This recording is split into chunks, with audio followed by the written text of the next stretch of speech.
Hello everybody and welcome to my channel. I hope you're fine, I hope you have a great day. But you probably have, otherwise you would not have the patience to come here and to watch me rambling about music. So I thought I'd try my hand on one of these top 10 thingies, and particularly because I have been watching a lot the channel of Andy Edwards, who is a professional musician, a drummer, and also has this channel talking a lot about music and his favorite bands and favorite musicians, and a lot of the stuff he likes, I like. So I watched a lot of kind of a top 10 videos and ranking videos, and I have done a bunch of ranking videos, but not that many top 10 of anything videos. And so I thought, let's do one of those, and I decided to start with my top 10 favorite female vocalists or singers. And of course, first the caveat. Why do I feel forced to bring the caveat again and again? And yet it seems to be necessary. So the caveat, of course, is that I'm not trying to tell you what's the best and who is the most competent or talented or the biggest genius or whatever.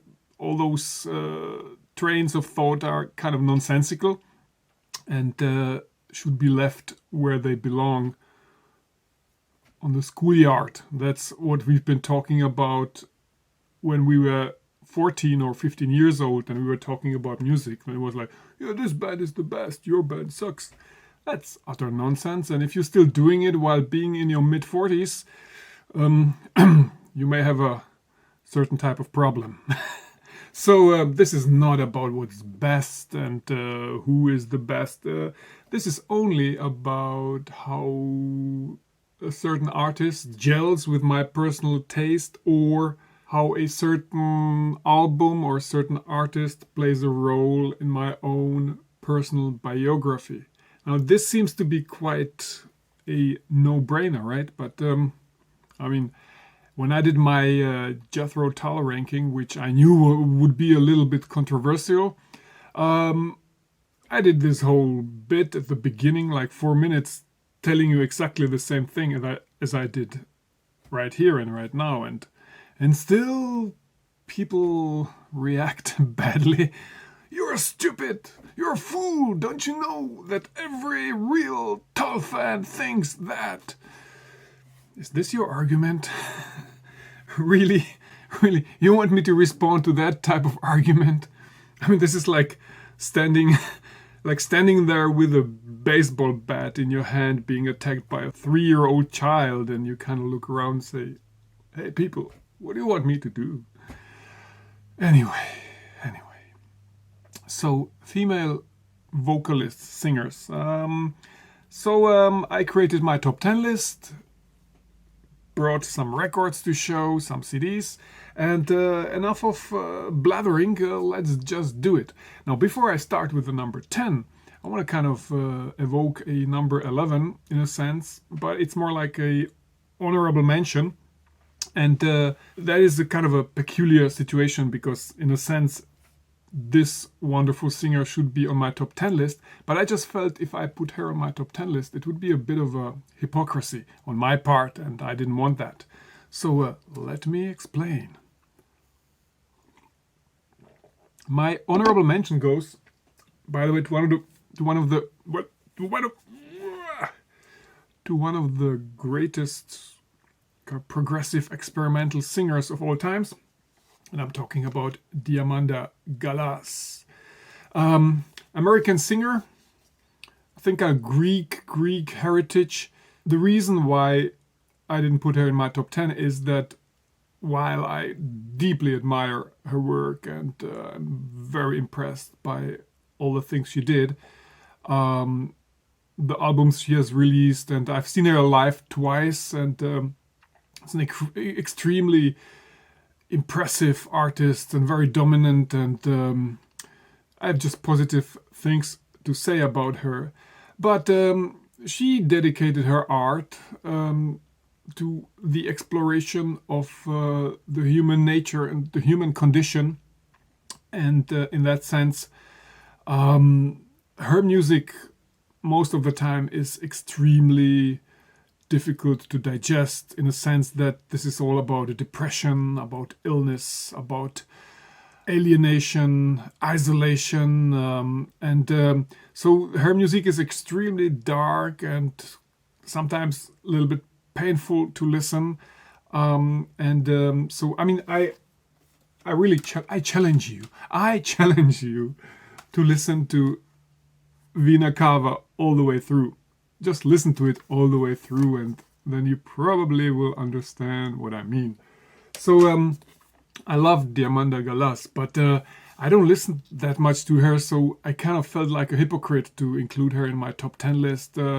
It's more like a kind of a distant admiration, and I think most of the time I'm just afraid of her. And this is just me being a kind of musical coward. Also, what I want to do is to pick one track, one song for each of these artists, and maybe a little short needle drop. Not too long, I don't want to get blocked, but on the other hand, since I don't monetize any of my videos, I usually have a little more leeway. And so in this case of Diamanda Galas, I of course pick Double Barrel Prayer, which is an outstanding, fascinating track that I really love. And I even made a kind of reaction, a needle drop video with this song a while back. Theoretically, you could find it on my channel if you just use the search function. So that's my explanation for my honorable mention.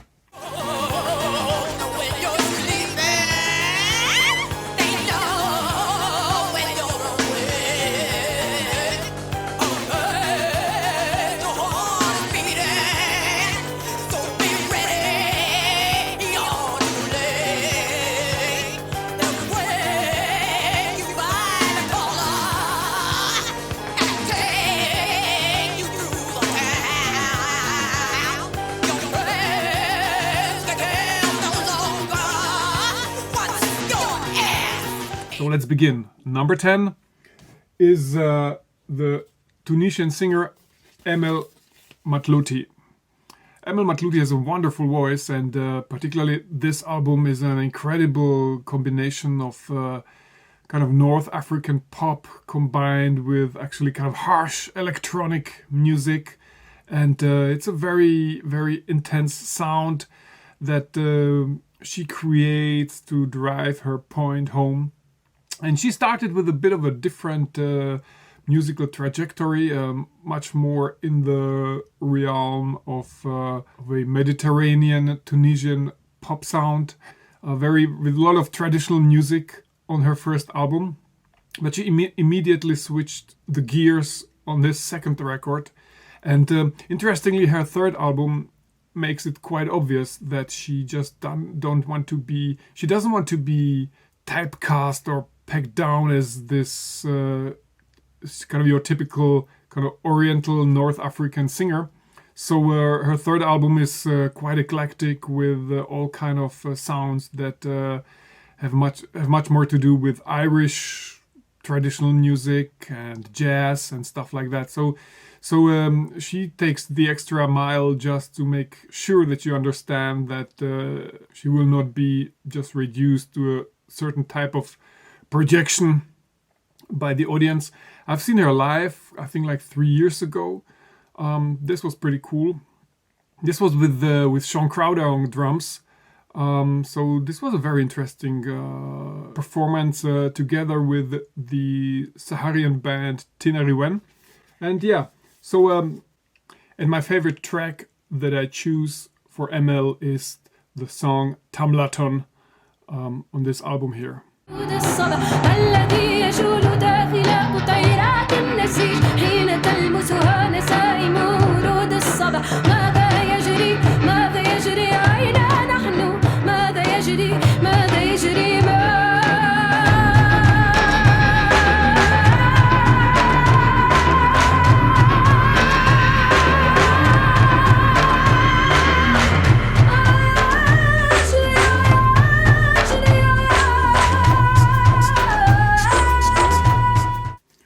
Number 9 is the Turkish singer Gaye Suakyol, who is from Istanbul and has this kind of eclectic, quite flamboyant sound.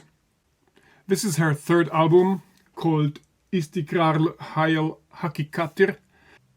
This record quite continues her playful approach towards music, so you encounter elements of surf rock combined with kind of Anadolu psychedelic rock combined with Latin music. And of course she does not shy away from a rather kind of Ottoman traditional Turkish music, and all this creates this sort of fascinating, very adventurous brew of highly interesting songs. She just has this great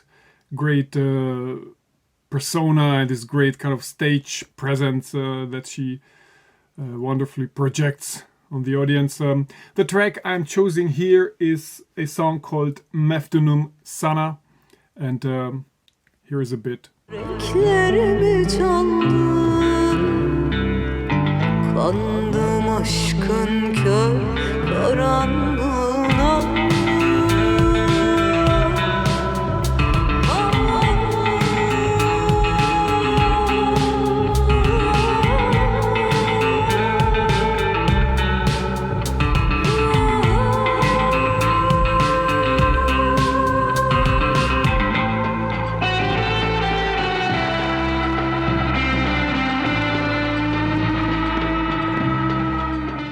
Number 8 is the Iranian-American singer Susan Dehem, here on a record together with Richard Horowitz. Her style actually applies a lot of kind of experimental, almost outrageous vocal techniques that are quite similar to Diamanda Galas. Actually, they are the only two that I know, the only two singers that kind of do certain type of vocal techniques and create a certain type of atmosphere. But of course the major difference between Susan Dehem and Diamanda Galas is that her music does not go in this kind of very depressed, dark direction. I mean, a lot of her music is actually pretty kind of dark, but more in a mysterious and mystical sense, and there's a lot of kind of sonic exploration going on here, and particularly her work with Richard Horowitz is quite dedicated to the sound of North Africa, to the music of Sahel, but in a very interesting and very kind of adaptational way. The track I would choose as an example is the title track Azak's Atra, and check out this needle drop.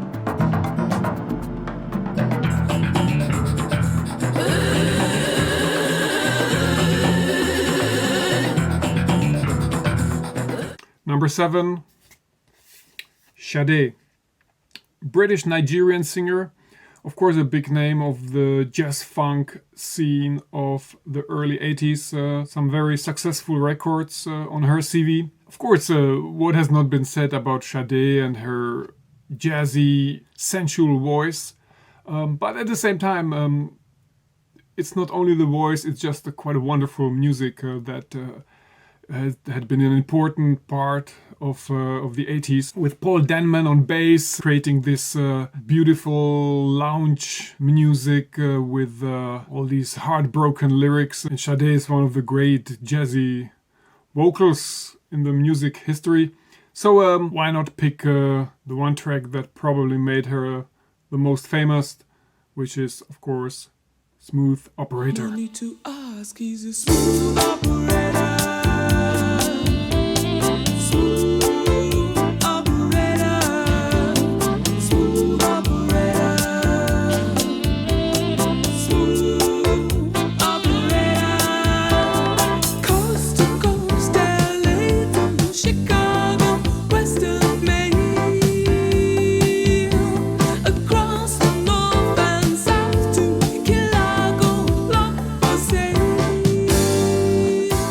6, Melly Goeslaw. Melly Goeslaw is a singer from Indonesia that started her career with a 90s rock band called Portrait, and I think 3 albums later started to record her own solo records, and this is the debut album that came out in 1999. So basically at the same time when I started to travel through Indonesia, and when I came across her music, I was immediately enchanted. She's a fascinating character in the Indonesian pop music scene, very chameleon-like, very enigmatic on the one hand, on the other hand, kind of quite open and in your face with her attitude and with her thinking. And so she's certainly an interesting artist and a great songwriter and producer. Her music has always a very clear and strong emotional core, and arrives at this core by often using very interesting sort of musical cliches that most of the pop artists do not use that much, which is, for example, a certain type of Baroque Johann Sebastian Bach type of harmonizations in the refrains, and she's certainly inspired by French chanson music that kind of keeps sneaking into her sound constantly, and so I was always very fascinated just by this kind of eclectic approach she had. So this is Melly Goeslaw, and the song I have chosen as a little sample of her sound is Tepi Sungai Yang Kering.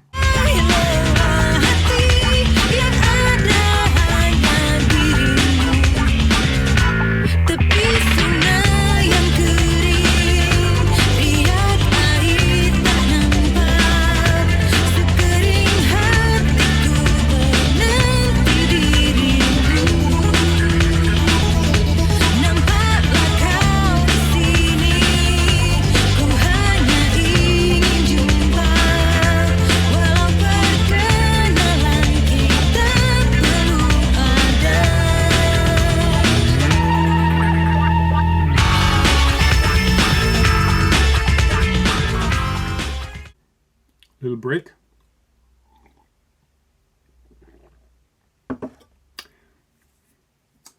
Number 5, Natasha Atlas. Natasha Atlas arrived at the music scene in the early 90s as a member of a music collective called Transglobal Underground.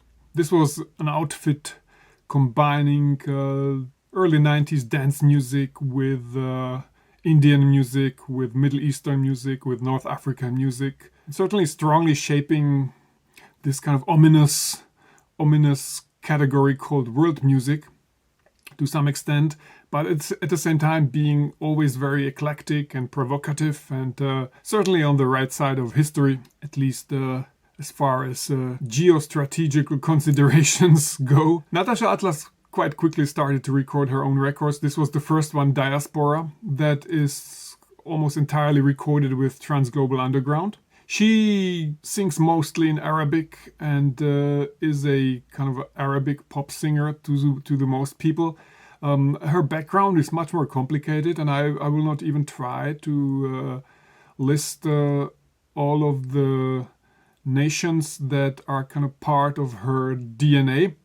But her music is obviously mostly dedicated to kind of a Middle Eastern sound, combining elements of downtempo and tribal house with traditional kind of Arabic and Egyptian themes.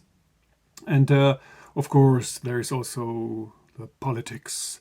And that's why I choose the track Leish Natarak as an example, which as the title translates into Why We Are Fighting.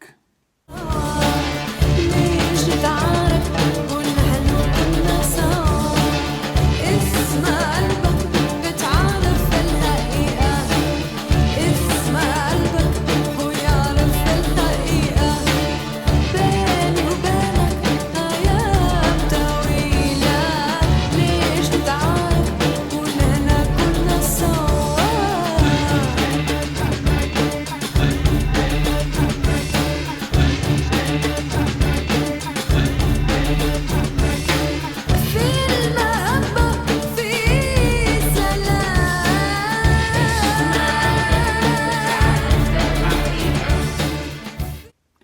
Number 4, Maki no Miya.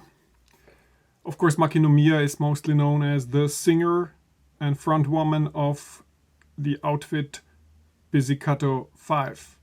Now, this Japanese singer her voice has certainly kind of defined the sound of the Shibuya Kei of the 90s. And Pizzicato 5 had been the leading band of this genre, of this style. Her vocals are quite typical for the Japanese city pop sound, but at the same time she has a very wonderful kind of jazzy vibe. The music of Pizzicato 5, of course, constantly built bridges between these type of sounds, from city pop to jazz and jazz funk, ranging from techno to elements of surf rock, and creating this kind of flamboyant brew of music that mostly reflected the music of the 60s, kind of the atmosphere of spy movies, and this was kind of their thing. So there was always a touch of coolness and fashion brands and kind of consumer culture. This was all type of this kind of pop art imagery and aesthetic that Pizzicato 5 constantly used. Now, as an example of her singing, I'm picking actually a song that she did not record with Pizzicato 5, but I'm picking a song from the debut album of Towate, Future Listening. But it is a Towate recording with Pizzicato 5, and the name of the song is Amai Seikatsu, which means, translated, the sweet life.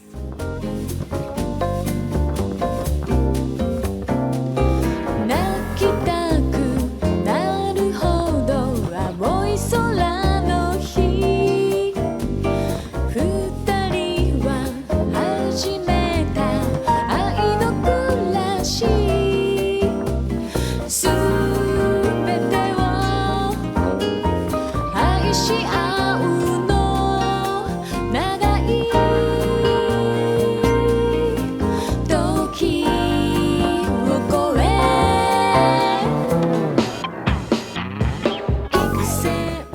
So now we are getting into the realm of artistic monolith.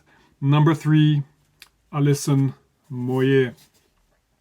Only 2 albums with Yazoo, but what a wonderful statement these 2 records are. And her voice is very much a defining voice for my generation and for the 80s. Highly recognizable, well known for her rather unique, deep register. And I think one of her great contributions is to bring this genuine, authentic level of emotion into a purely electronic music. People in the late 70s, and I remember that in early 80s, people always tried to knock down electronic music and saying, yeah, but it's in the end, it's all very emotionless, and it will never evoke this type of feelings than real music with real instruments. And people hardly ever said that again after Yazoo, I think, because her collaboration with Vince Clarke just created some incredibly emotional songs and touched the soul of an entire generation. So I picked a song from their second album, and it's a very well-known song, and so let's see if this gets blocked or something. And of course, I'm talking about Nobody's Diary. I could take your hands, we're talking maybe then. That look in your eyes, I always recognize. Would tell me everything is gonna be fine. You're gonna be mine for a long time.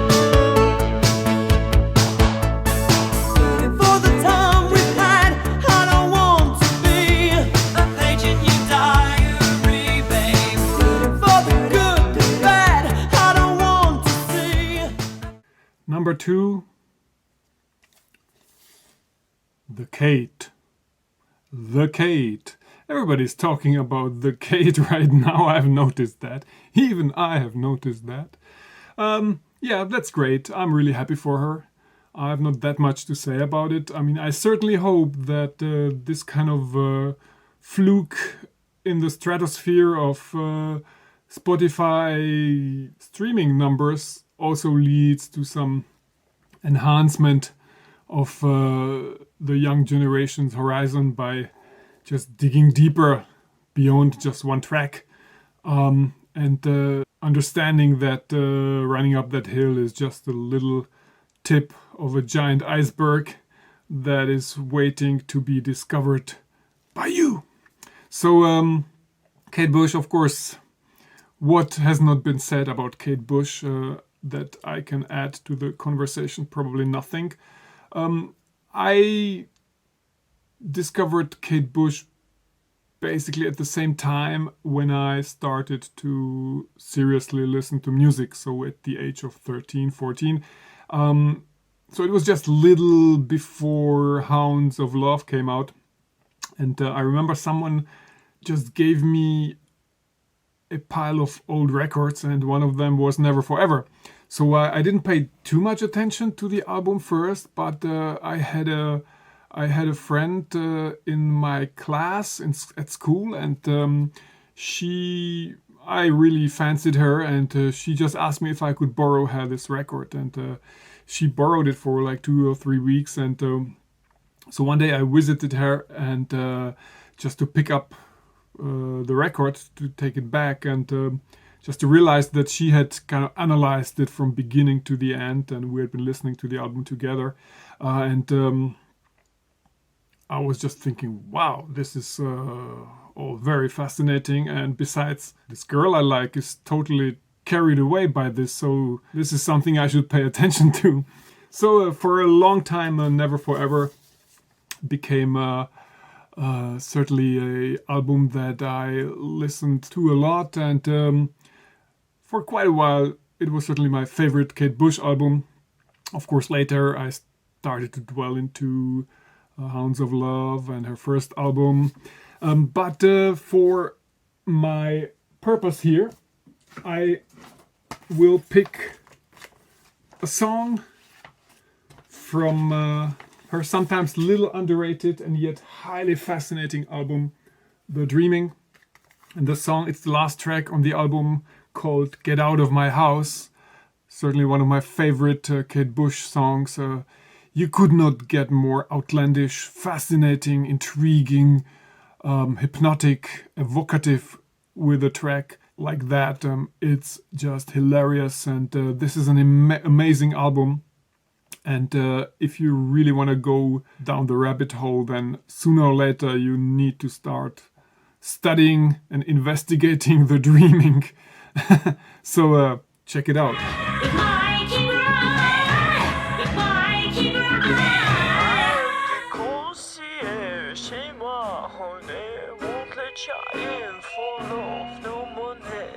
My home, my joy, I'm married and bolted and died.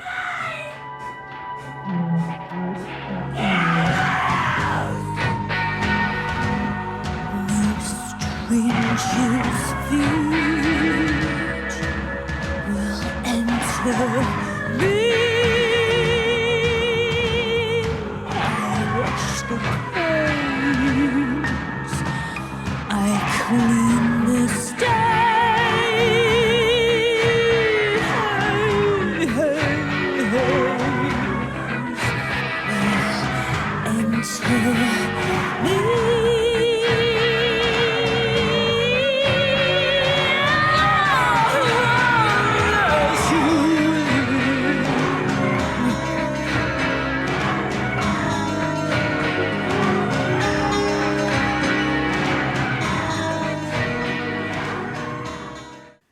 So let's talk about the number one.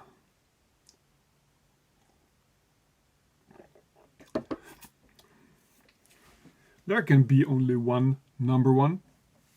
And of course, I'm talking about Lisa Gerard. So Lisa Gerard, of course, one half of Dead Can Dance. For me, still probably one of the most fascinating bands that I've ever encountered. Her voice is kind of a mythology of her own.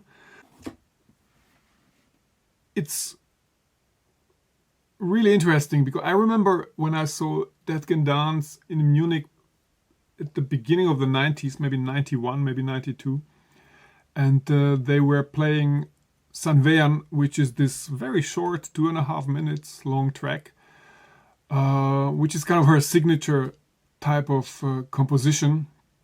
And I remember just looking over my shoulder and I saw so many people were just crying. And this is something that kind of became a thing. I think some people just go to her performances just kind of to break up, you know, because I guess sometimes something just has to give.